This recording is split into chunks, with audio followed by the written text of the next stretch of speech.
former federal inmate, Robert Scheiblein. I'd always heard all my life that this is the place, the end of the line. You were the meanest, incorrigible, mad dog, insane type of criminal that could not be held in any other prison to be shipped out here. And I didn't think I fell in that category. To this day, I don't think I fell in that category. Former prisoner John Banner. There was cruel punishment here only if you call for it. If you whack the guard, let me tell you something. 6 of them would whack you. If you whack 2, 14 of them would whack you. You know, they were winners. And if you had any moxie about you at all, you understood this. Correctional officer Frank Heaney. One of the worst jobs I feel on Alcatraz was the dock tower.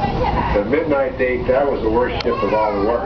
We had a good rack of guns. We had a Thompson submachine gun, 30-06 rifle, 30 caliber rifle, tear gas gun, and a 38 revolver. We also had a lieutenant walking around with a flashlight. And you could flash it from any point on that side out. If you didn't flash him back after the third time you were fired, you never had a second chance to doze off. The large building rising from the dock area is known as Building 64 and served as an apartment house for married guards and their families. Yet, as you look more closely, you can see the lower floor is part of the early fortification. The large square openings providing for gun emplacements. The graffiti are reminders of the historic Native American occupation of Alcatraz Island from 1969 to 1971. The government eventually interceded and put an end to the standoff after several buildings, including the warden's house up on the cliff, were destroyed by fire and one of the occupiers' children died in a fall. However, the occupation did succeed in bringing overdue attention to the grievances of Native Americans against the U.S. government.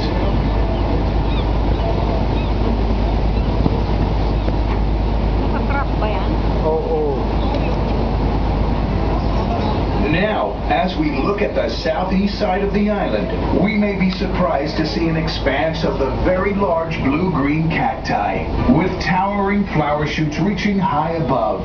Had the prisoners only known that these are the much sought-after blue agave, the prickly, succulent source from which tequila is made.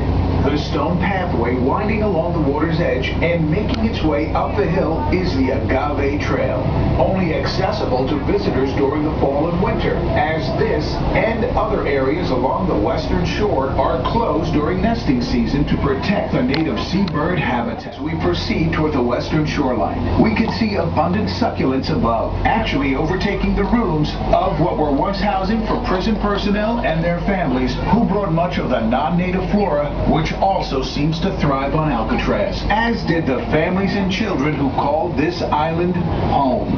Former child resident and now Alcatraz history author, Jolene Babiak. Living on Alcatraz is very unique.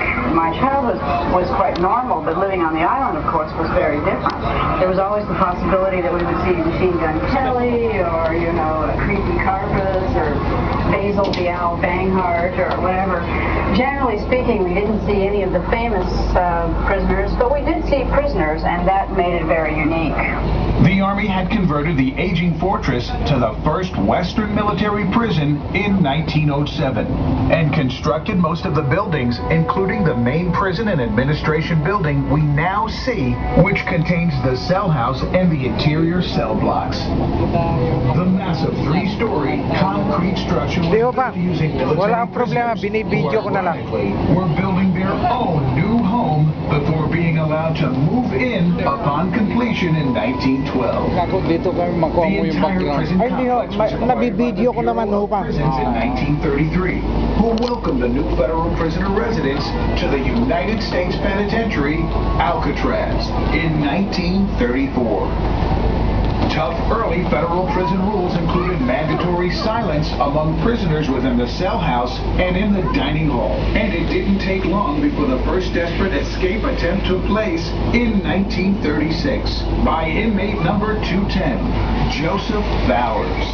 In plain view of an armed officer, Joe Bowers made a break for it and scaled the cyclone fence located at the base of the long stairway we see in what might have really been an early and successful attempt at suicide by guard. Just 1 year earlier, Bowers had failed in another attempt in which he cut his own throat with broken glass.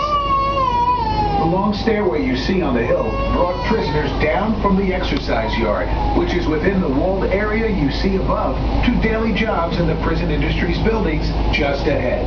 Prisoners with work privileges earn between 5 and 30 cents per hour doing military laundry, making gloves, mats, brushes, clothing, and furniture.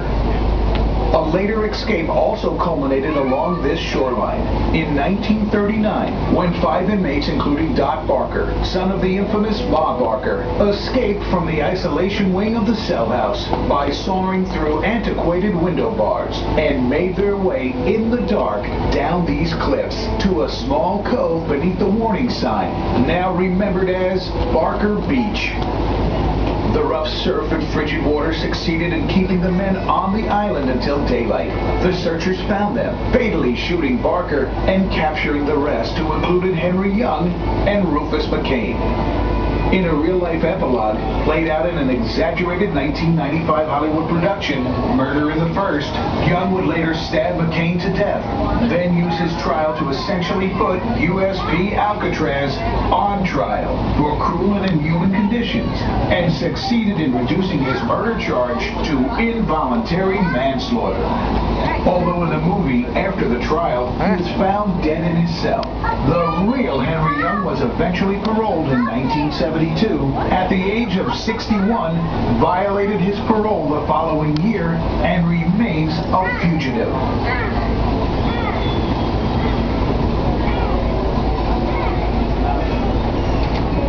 Hello, darling. The second attempted federal prison escape took place back in 1937 in the Model Industries, the 3-story building we are now approaching, when 2 prisoners named Ralph Rowe and